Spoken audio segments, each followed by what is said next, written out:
Have you ever felt that mastering English feels, well, a bit like wading through endless grammar rules?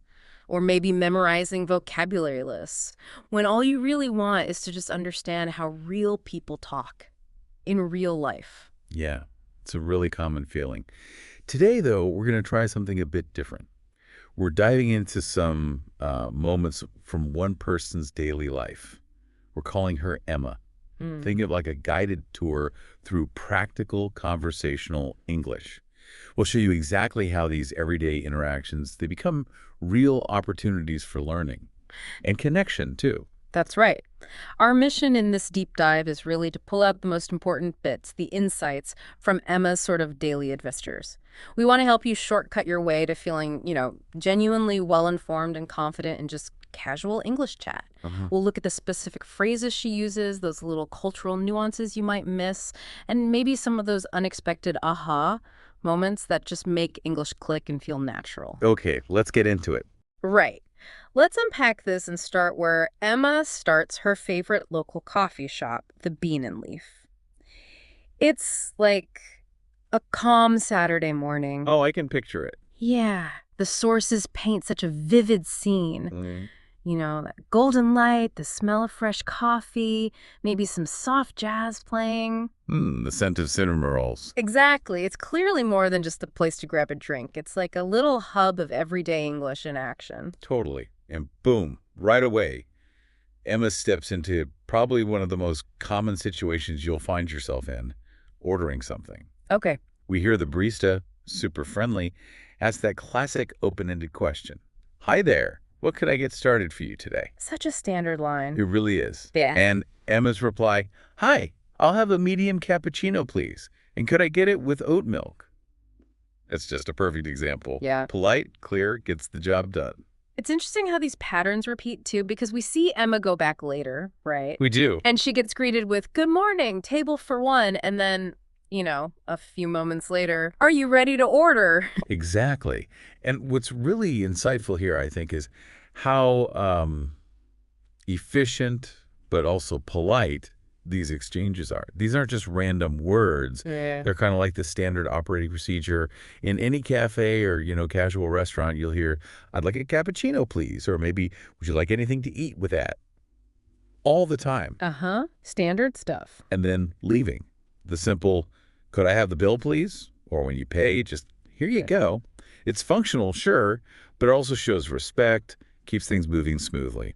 And the sources mention some cultural tips, too. Oh, yeah, really useful ones, like waiting for your name to be called, not just grabbing any drink. The importance of please and thank you sounds basic, but it matters. Definitely. And understanding the vibe, when it's okay to hang out versus when they kind of need the table. And that specific U.S. thing of maybe tipping $1 or $2 at the counter. Little things that make a big difference in feeling comfortable. Exactly. They're like unspoken signals. Okay, now this is where it gets really interesting, I think. Emma's just settling in, maybe with her notebook. Yeah, getting focused. And then someone, Alex, comes up and asks that very standard, polite question. Excuse me, is the seat taken? Brilliant opener. Not pushy, just checking. Mm. And it brings up a good point. How do you respond naturally? Right, what do you say? Emma's response, no, go ahead. It's perfect. Short, casual, welcoming. Yeah, puts the other person at ease immediately. And then notice how fast they find common ground. Alex says something like, wow, it's packed today. And Emma just goes, same here. Same here. I like that. It's quicker than me too, somehow. It is. It feels more natural, more connected. Instantly builds a little rapport. So their conversation flows from there. We find out Emma's prepping for her English teaching exam. Right, and she writes short stories. While Alex is a freelance illustrator, working on a children's book, I think. Yeah, and then they have this funny little moment where they realize they're opposites. Alex admits, I've never been great at writing. And Emma laughs and says, I can't draw a cat to save my life. Ah, that phrase. It's gold. I can't draw a cat to save my life. It's very specific. It is. It's a fantastic idiom. It uses exaggeration, hyperbole for humor. It just means you're really, really bad at something. Right. Much better than just saying I'm bad at drawing. Way better. Hmm. It's engaging, it's funny, it makes you seem more human, builds that connection.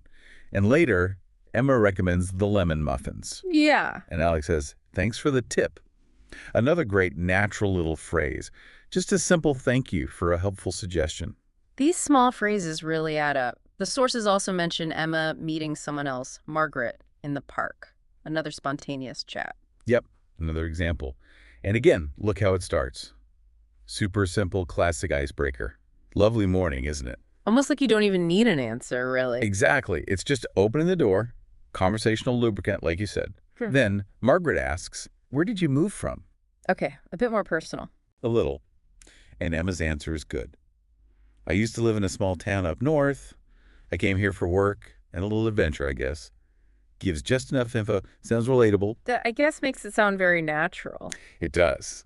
And when Margaret reveals she's lived there 50 years, Wow. 50 years. Emma's response is lovely. 50 years. Wow, that's amazing. It must feel like home now.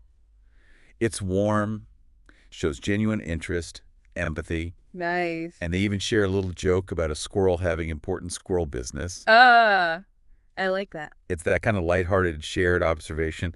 It just bridges the gap between strangers, makes things feel friendly. So true. Okay, let's shift back to the coffee shop. Emma decides to try something new this time. Right, branching out from the usual cappuccino. Yeah, she asks the barista, what do you recommend?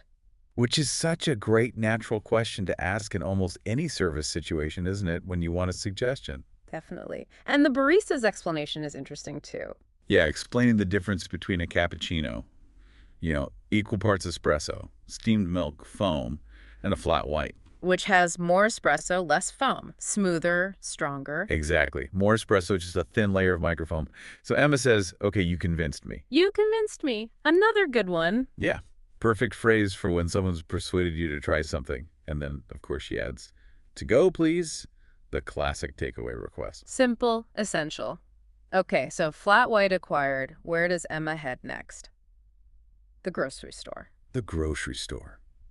Another seemingly mundane task, but like you said, full of language learning opportunities. What kind of things pop up there? Well, think about the checkout.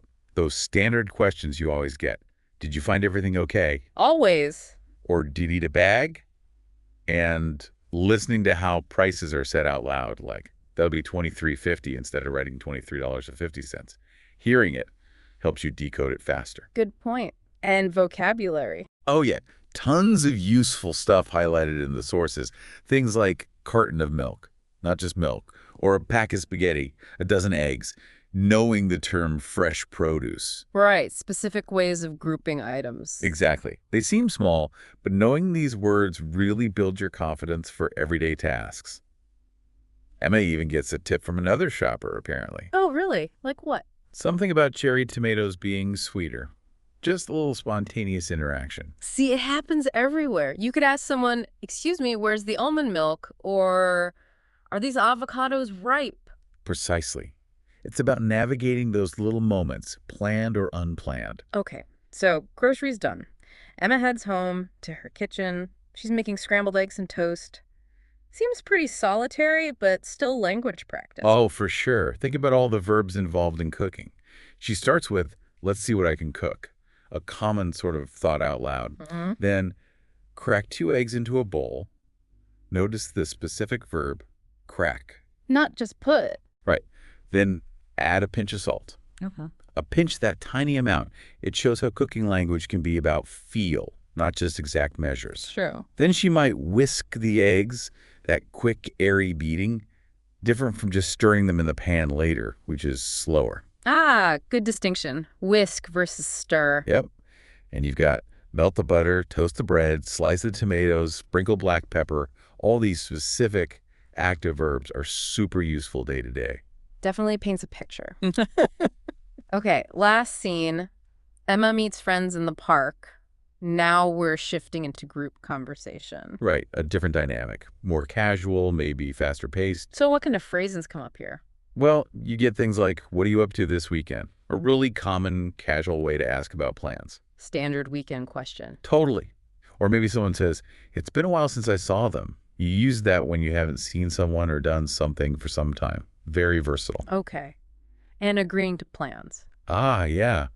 Things like, sounds good to me, or count me in. Yeah. Really natural, positive ways to say yes. Much warmer than just, okay, Count me in. I like that one. me too.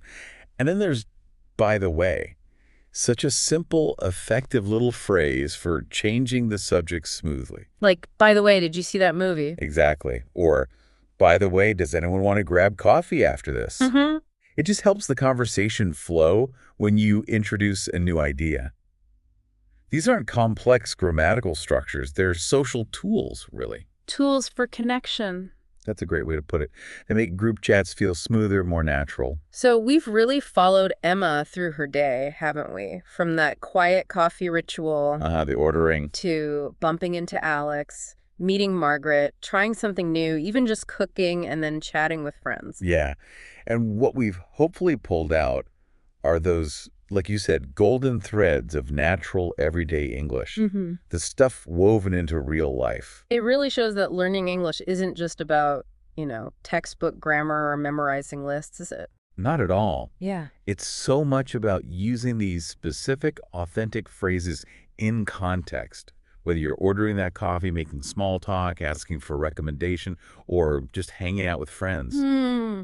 Every little step you take, speaking, listening, trying things out, it brings you closer to feeling fluent. And it really builds your confidence. And honestly, don't worry about mistakes. Yeah. Yeah, they're not failures. They're just part of learning, part of growing. Everyone makes them. That's a really important reminder. So, what does all this mean for you listening right now? Well, maybe next time you're in a similar spot, could be a coffee shop, could be the grocery store, could just be chatting with someone. Yeah. Think about one of these phrases we talked about. Don't just understand it in your head.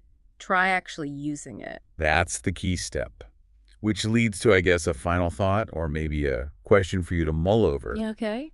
How could you, maybe intentionally, look for just one small everyday chance this week? Mm-hmm. Just one interaction to try out one of these natural English phrases. Just one phrase. Just one to start. And think about what might happen. What new connection could you make? Or what little boost in confidence might that simple step unlock for you? Mm. That's a great challenge. Remember, your voice matters. And wherever you are in your language journey, you're doing great work just by listening and engaging.